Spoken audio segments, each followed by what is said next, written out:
Good morning to everyone assembled here. Dr. Rashid, Dr. Anandan, the team from Microsoft Research, the research scholars and the computer science community from Pune, ladies and gentlemen. I had to be here today because last year I had promised and couldn't make it. I was wearing a different hat as a Minister for Science and Technology in the Union government. It's only about 2 months that I'm here as the Chief Minister of the state as a different role. I think I'm here to celebrate and acknowledge what Microsoft has achieved.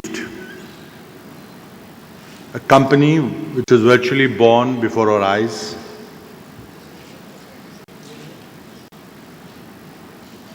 And Dr.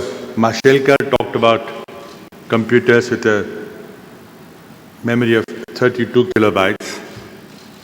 When I came back from Berkeley and started doing some work in computers, we had none. And I remember we had built one with a memory of all of 20K, because that was the minimum memory that we could afford. And when we needed an operating system to run it, we had to turn to the only operating system that existed that time, which was CPM. And then, of course, the Microsoft was born. We had MS-DOS, and rest, as they say, is history. And what a glorious history it has been. One of the most successful company ever, which has changed the way we work, brought computer technology to our doorsteps. I think it has created more case histories, business case histories, than even scientific research papers that Dr. Rashid talked about. How the leading company at that time, Digital Research, which was far ahead of Microsoft in operating systems, made error of judgment, and it's nowhere there. How IBM made a business error, I think one of the rare ones in their lives, which allowed Microsoft to be where it is today. It's a great story. One of the most successful companies, as I said. When it turns to doing research, and we expect great things, and what they do pushes the envelope of mathematics, computer science, and all sort of related areas. When MSR, Microsoft Research, started operations in India, it was indeed a very happy occasion, because post-1991 economic reforms, when we opened up our economy to competition, welcomed international corporations, tried to provide a level playing field to all, not only public sector enterprises in the country, but the private sector enterprises in the country, and also those which are incorporated abroad. And what we achieved is for all to see. The growth rates have been fairly high, but fairly high growth rates based on a low base. But we now reached a level last 4 or 5 years when we are averaging on a sustained basis a growth rate of about 8% of the GDP. The country is very large, 1.2 billion people. The land mass is not as large as United States, and therefore per capita land availability is not as much as China or US. We don't have too many natural resources. we have energy crunch, and as the economy grows, as people's purchasing power grows, and if food production doesn't grow, we have a food security problem also. And the only way we can conquer our very large problems of poverty, ignorance, illiteracy, and disease is to build an economy which will grow even faster, which will be more inclusive, which will develop all its citizens, give them an opportunity which they did not have before for millennia, develop all the regions of the state and all the regions of the country so that nobody is left behind. Nobody falls off the map of India or Maharashtra. And that's a challenge. As I said, we are short of raw materials, petroleum energy, 86% we had to import. We have coal, but not of great quality. And our ever-increasing demand for energy. Our per capita consumption of electricity is only about 600 units per capita per annum, as against a global average of 2,800 units and the consumption of about 12,000 to 15,000 in the advanced Western countries. So even if we had to reach the world average of 2,800 units per year, we'll have to quadruple our installed capacity of electricity. And the current concerns with global warming and greenhouse gases and the international pressure to cap our emissions will require a new way of thinking and new way of doing work. This is a very exciting time for all of us. I have seen the country grow when I got involved in some activity, intellectual activity. You today have much better infrastructure. And thanks to certain decisions taken, and I must acknowledge here the decisions taken by the government of the United States to keep a technology like internet in the public domain. It could very well have been restricted to US defense where it was invented, or there could have been royalties on use of internet, sending every email or every SMS. But I think it has allowed a much greater democratization of development, a very powerful tool for us to continue to learn, to get access to the best knowledge in the world. And India today can afford, because we have got, relatively speaking, more resources at our command than we had a few years back. And therefore, as we try to build an economy which is based on knowledge and not so much on materials, because we don't have much of it, and it's popularly called, as we moved from atoms to bytes, we face challenges. We have a very large pool of scientific manpower, 700, 800,000 engineers being produced every year. But we are very concerned about their quality.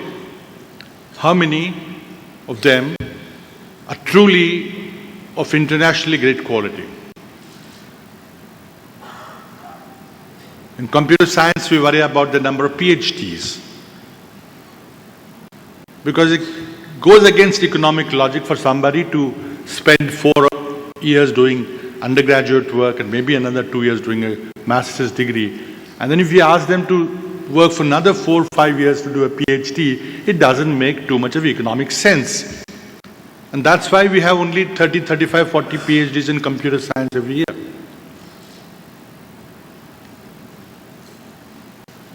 I'm very happy that Microsoft Research has started a program, a small one for our country's size, giving 5 fellowships to computer science, people who are pursuing computer science PhD in India.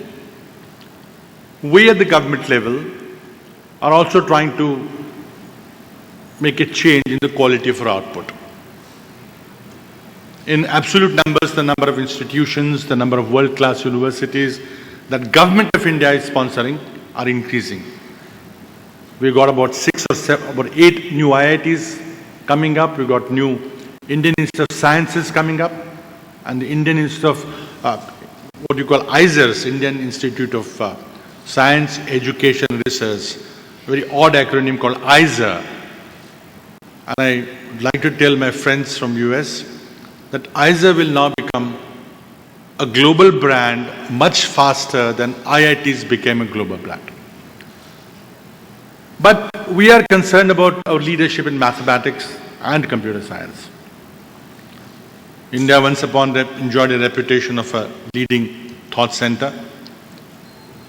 But I'm sorry to say today that we're not there today. And because of this economic logic, when somebody can get a very high-paying job after doing a basic engineering degree in computer science or electronics, why would he or she spend another 7, 8, 9 years doing a PhD in computer science or mathematics? And the challenge before all of us is to catch those brightest of young minds and motivate them to do something very foolish of not taking a job as a software developer with Microsoft or Infosys or IBM or whatever, but to sit back and work on some complex algorithms or some number theory or try to do a better operating system or create a new operating system with the new hardware devices that have become available. And that's why if you are able to ignite these young minds, because economic payback will come. Only thing, it will be delayed. And if you can excite people to do basic science, basic physics, chemistry, mathematics, biology, I think then in true sense this country will be able to fulfill its dream of creating a knowledge-based economy.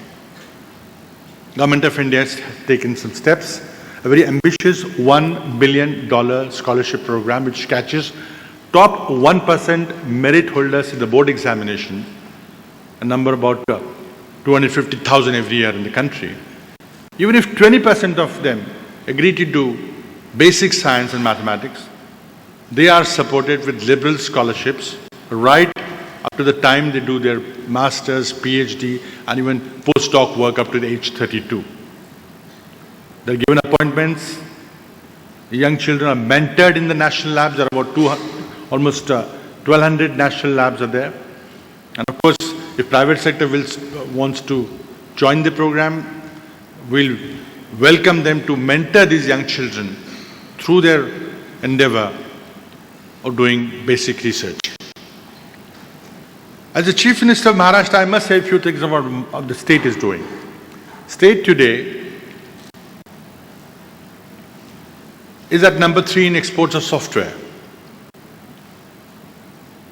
We want to make it number 1. We have a IT policy which was enunciated in 1998, restated in 2003. We have a huge policy for creating IT parks where young entrepreneurs fresh out of college can come and start their enterprise without too much of need to run about for a infrastructure. About 380 IT parks in the private sector are coming up. 55 of them are already functional. I will make sure that every IT park is facilitated so that young minds can come and create and develop. As I said, when you build the knowledge-based economy, whether we succeed or not will largely depend on governmental policies and also how private sector responds to these policies. And one of the purposes of my coming here or engaging with a company like Microsoft Research or Microsoft itself, is to learn from you as what we can do to make this state a more hospitable state for global IT industry. We are doing well in certain sectors. We missed the bus for semiconductors. We do not have a large country like this in a fairly country having a good software skill, good engineering skill, does not have a basic fab, a facility for fabricating integrated circuits. We're working on that, but the entry ticket to this elite club is so expensive that Government of India offered a fab policy by giving huge grants to anybody who wants to come. And we are hopeful that some people will come in, but then the global recession of 2008 hit. We are recasting that policy. If somebody wants to come and build basic hardware here, we'll also welcome them. But it's the way that the computer technology, the computer science will impact on how we govern ourselves. That will be the key to whether we can deliver on that promise. And when I came back to India and I saw that this whole technology which existed in English only, if it remains in English, then it will bypass almost 95% of the people of India. Because no matter what somebody who comes across, there's a particular class of the Indians who are very well educated in our best universities, who have got trained in best US universities, and who are fairly competent in handling English language. There's a whole lot of us, almost 90-95% people who have just no access to English language skills at all. And if the computer technology bypasses this whole community, it will be very sad, and we'll be repeating what this country did for thousands of years, which has created barriers to knowledge. When certain sections of the society were kept away from knowledge, what we had thousands of years ago was lost. And another caste system would be created where those who know English and those who do not would not have access to this great technology. I had a little role to play in developing hardware and software for Indian languages way back. And I'm very happy that Microsoft has put language computing upfront in their research agenda, along with cryptography, along with new algorithms, with rigorous software skills and all that. But it will be when we climb the next step, when computers start making a difference to create literacy. When computers speak, you would not need a keyboard. And what we speak to the computer is understood fully. The speech recognition, the machine translation systems. And I'm happy that the frontline companies are working on these things will change the lives of people living in the developing world. But it's not only that we should wait for what Microsoft does in Seattle or IBM does wherever. It's what we do in our universities, in our labs, in our small enterprises. And we create new knowledge out of here, which will be second to none, and which India becomes an innovation leader. And that is the dream that Dr. Prime Minister, Dr. Manmohan Singh has. And that's the dream that we in Delhi were trying to conceive, and that's the dream I would visualize for state of Maharashtra. That we become thought leaders, that we become leaders in innovation. That not only we lead the country, but we lead the world in new ideas that are germinated here, perfected here. We have the manpower. The cost of developing, cost of doing research here is much lower than virtually anywhere else in the world. And we have done well in the field of labor arbitrage, whether it is IT-enabled services or whether it is translating code from one language to other. We've done it very effectively. India was virtually discovered by the Western world when the 2000 bug was threatening all of us. And we delivered on time. And therefore, IT services area grew up.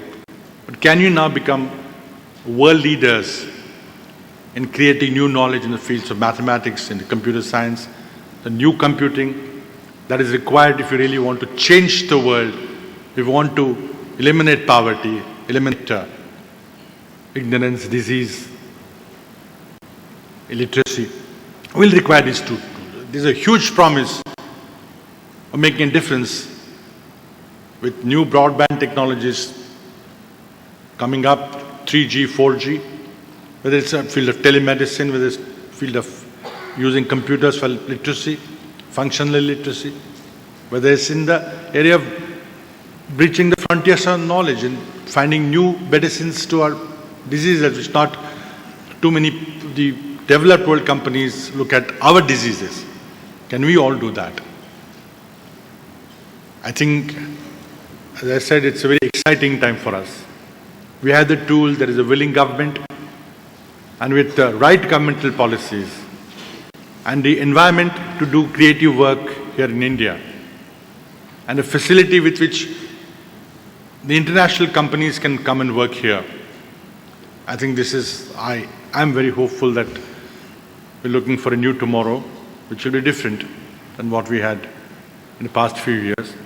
And as a Chief Minister of the state, I promise people from private sector, promise people from academia, the international companies who are here, that will try to create a most hospitable environment for you to come and work here, and to create knowledge and wealth together, create jobs for our people together. And this endeavor, let's all dream of a new India, new world. Thank you.